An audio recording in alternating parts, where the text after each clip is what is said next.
번역 사도신경으로 신앙 고백하겠습니다. 저는 전능하신 아버지 하나님 천지의 창조주를 믿습니다. 저는 그분의 유일하신 아들 우리 주 예수 그리스도를 믿습니다. 그분은 성령으로 잉태되어 동정녀 마리아에게서 나시고 본디오 빌라도에게 고난을 받아 십자가에 못 박혀 죽으시고 장사된 지 사흘 만에 죽은 자 가운데서 다시 살아나셨으며 하늘에 오르시어 전능하신 아버지 하나님 우편에 앉아 계시다가 거기로부터 살아있는 자와 죽은 자를 심판하러 오십니다.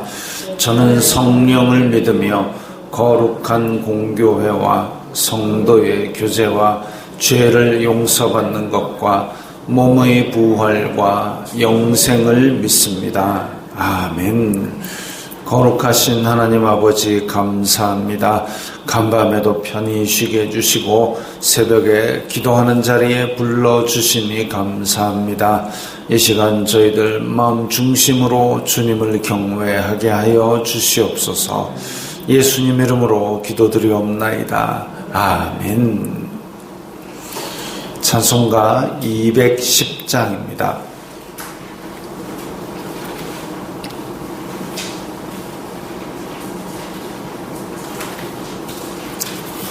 찬송가 210장입니다.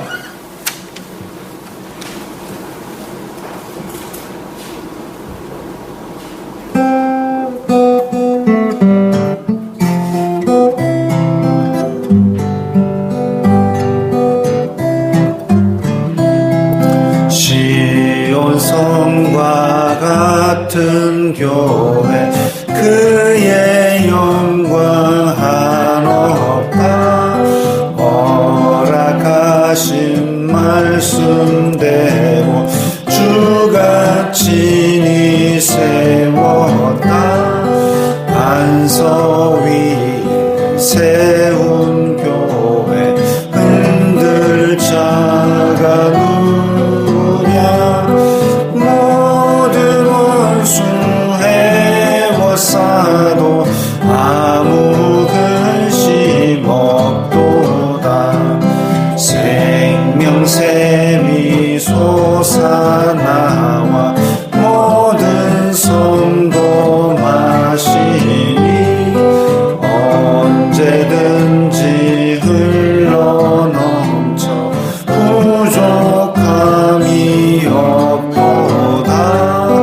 이런 물이 흘러가니 목마를 자 누구랴.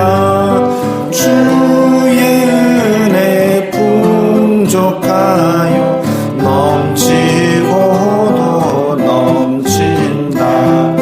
주의 은혜 내가 받아 시온 백성 되는데. 세상 사람 비방해도 주를 찬송하리라. 세상 헛된 모든 영광 아침 안개 같으나 주의 자녀 받을 복은 영원 무궁하도다. 아멘.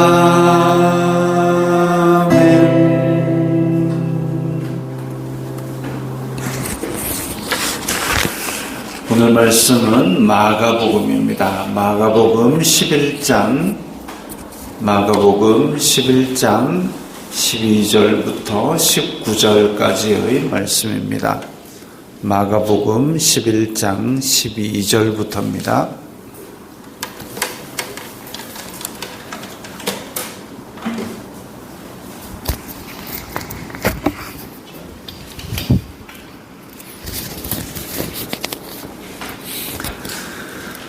마가복음 11장 12절부터 19절까지의 말씀 함께 읽겠습니다.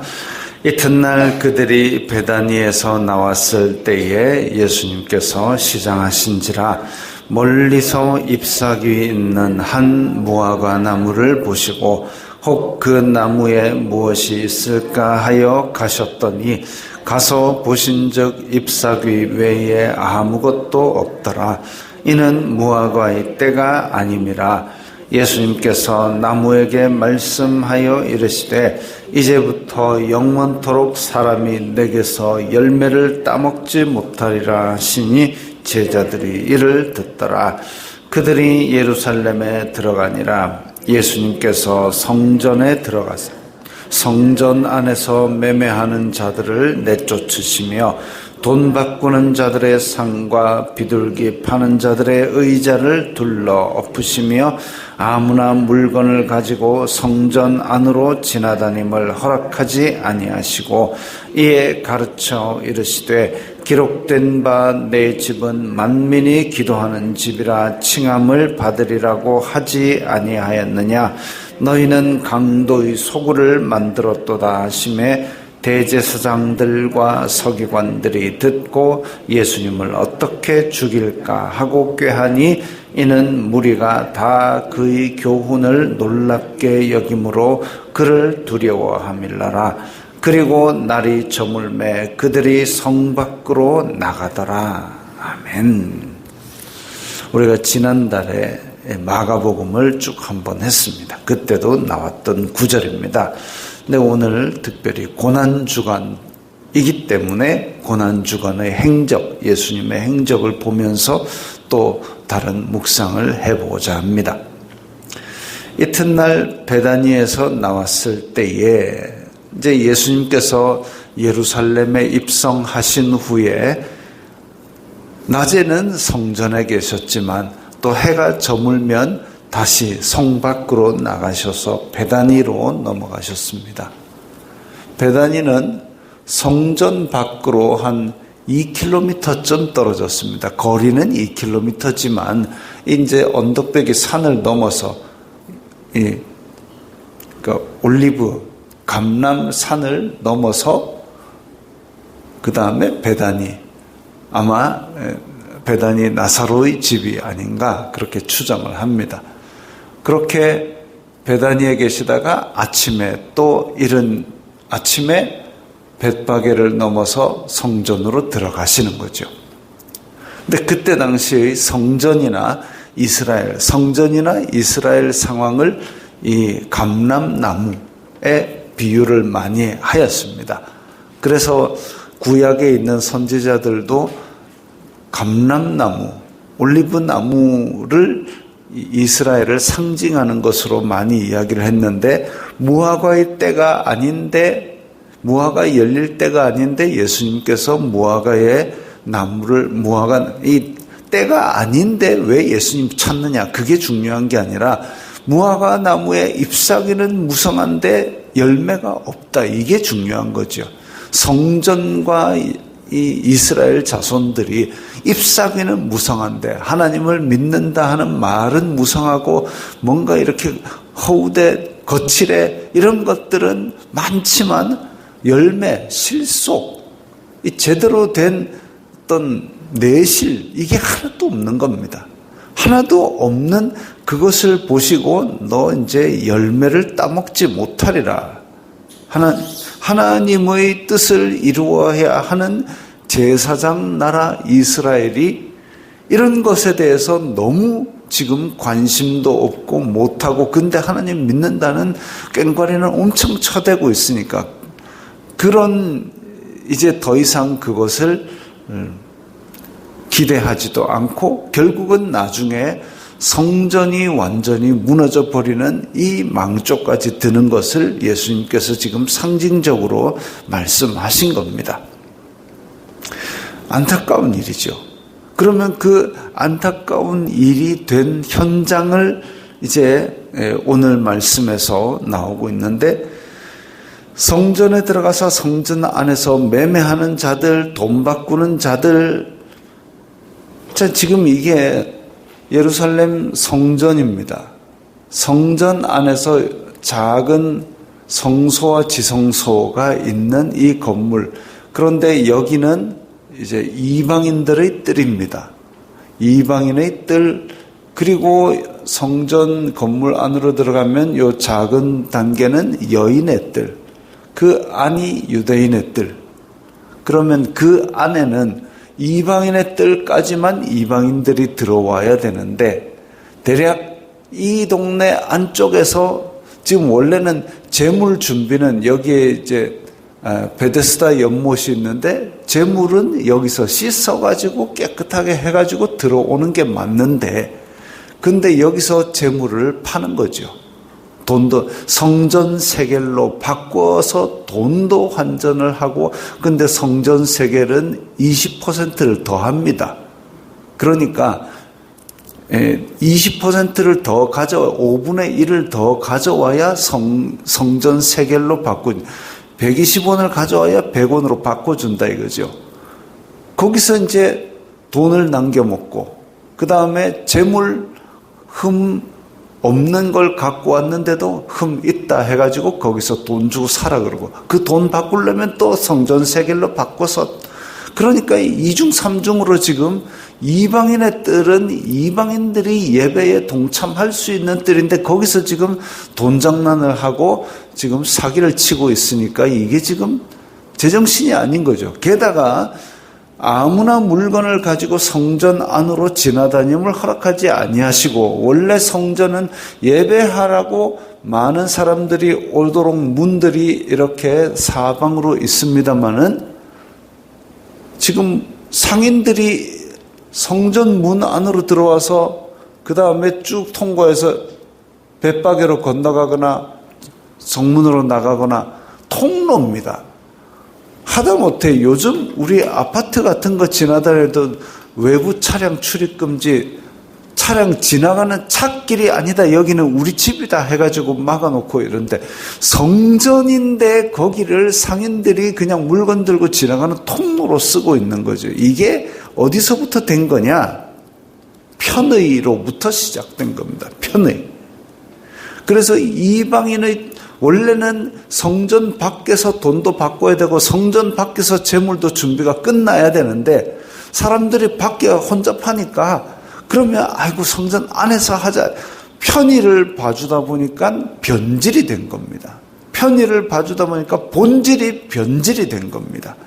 그렇게 변질이 되고 나서는 나중에 물건 지고 성전으로 지나다녀가지고 예배 드리러가 아닌데 물건 지고 성전으로 와서 정문으로 나와서 동문으로 들어가고 뭐 이렇게 이제 통로가 되어버린 겁니다. 즉 편의를 봐주다 보니까 변질이 되고, 변질되다 보니까 하나님을 우습게 여기는 지경까지 간 겁니다. 편의를 위해서 지금 편하려고 예루살렘 성전에 들어온 거 아니잖아요.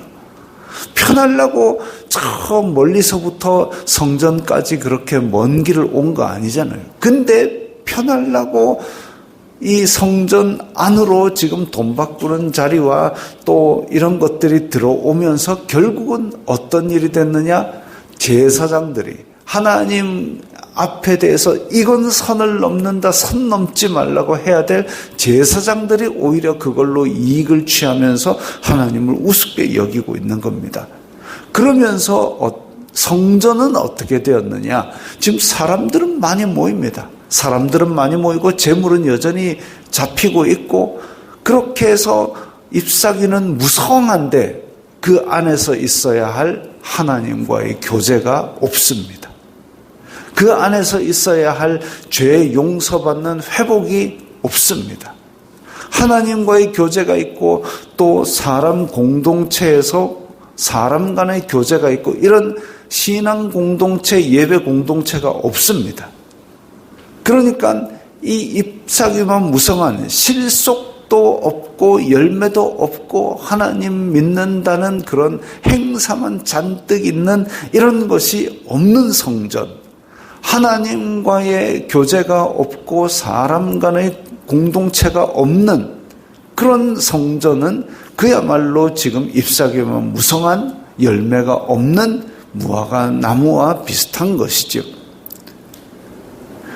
그러니까 대제사장들은 거기에서 글공이질 하느라 돈 세느라 바쁘고, 그 가운데 과부는 그 두 렙돈 먹을 것 못 사 먹고 그걸로 헌금하고 있고, 그런 가난한 사람들을 돌보아주는 사람이 없이 그야말로 성전은 도둑놈 소굴이 되고 강도의 굴혈이 된 겁니다.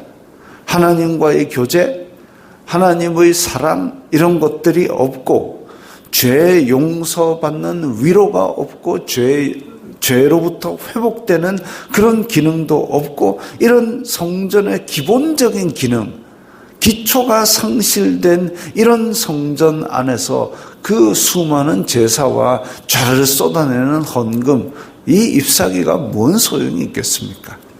그래서 예수님께서 그것을 지적하시고 다 둘러엎으셨습니다. 그럴 때에 18절에 보면 대제사장들과 서기관들이 듣고 예수님을 어떻게 죽일까 하고 꾀하니, 진리 앞에서 사람이 거울을 보면 이 입가에 묻은 밥풀도 떼고 입새에 낀 고춧가루도 빼고 이래야 되는데, 거울을 보고 진리 안에서 내 모습이 드러났는데 그때의 악은 더욱 강해져 버립니다. 이상하죠. 밥풀이 하나 붙었으면은 그걸 뗄 생각을 해야 되는데 밥풀을 더 붙입니다. 진짜 추잡한 거 있습니다.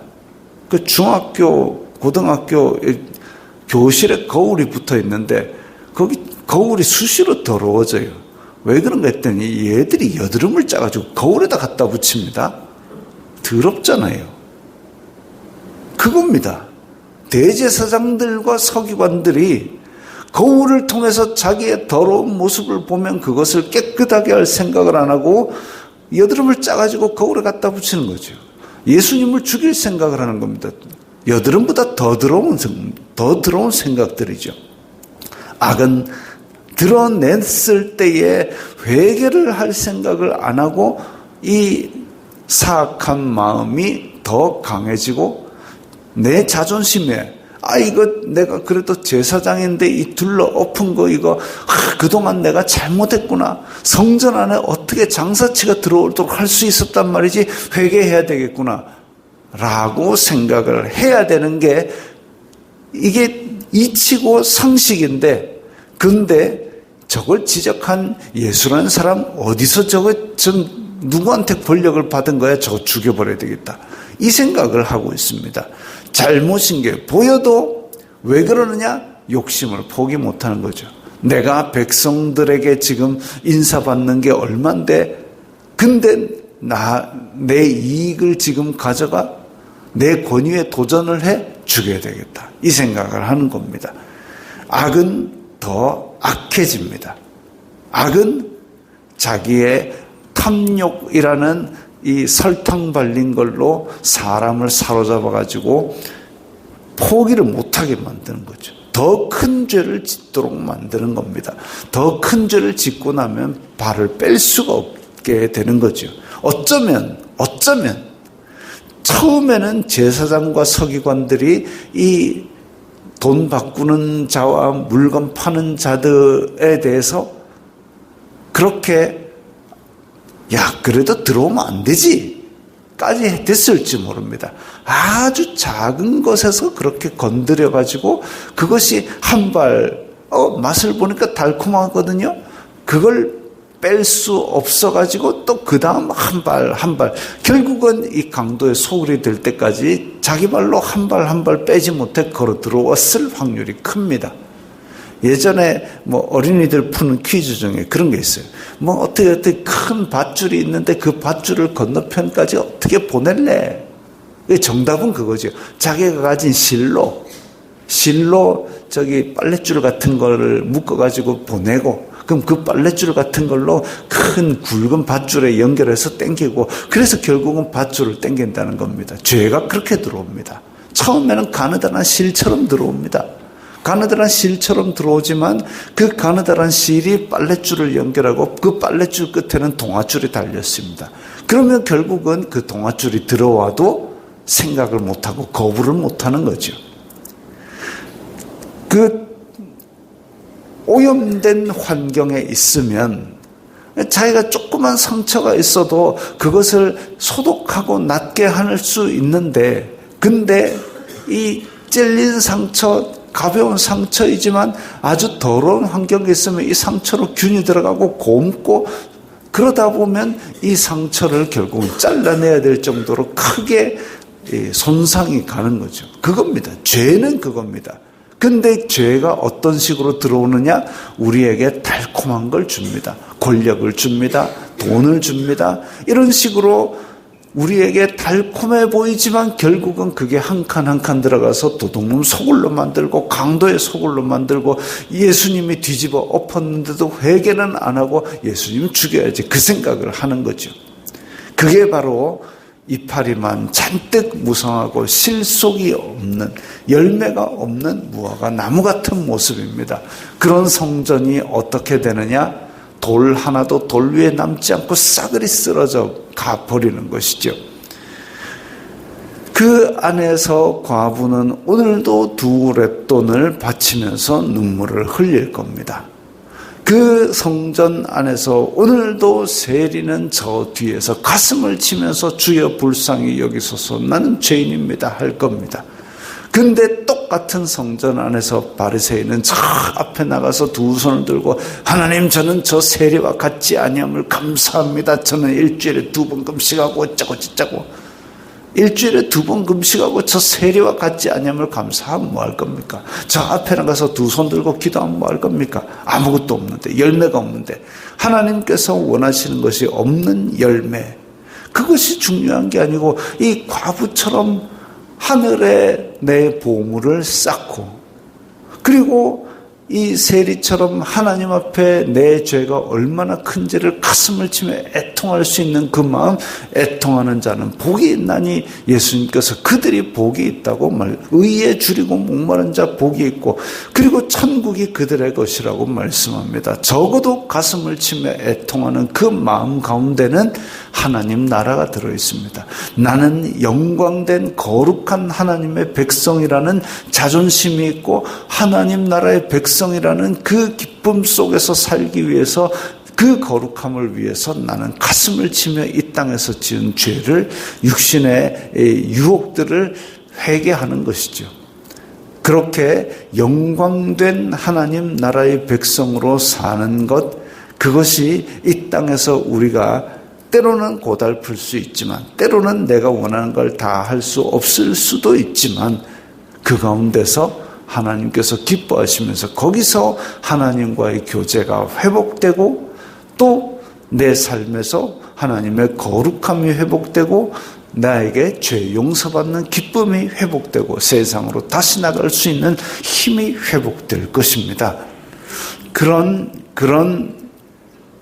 열매가 있는 그런 무화과 나무가 되시기 바랍니다. 주기도문 하겠습니다. 하늘에 계신 우리 아버지, 아버지의 이름을 거룩하게 하시며 아버지의 나라가 오게 하시며 아버지의 뜻이 하늘에서와 같이 땅에서도 이루어지게 하소서.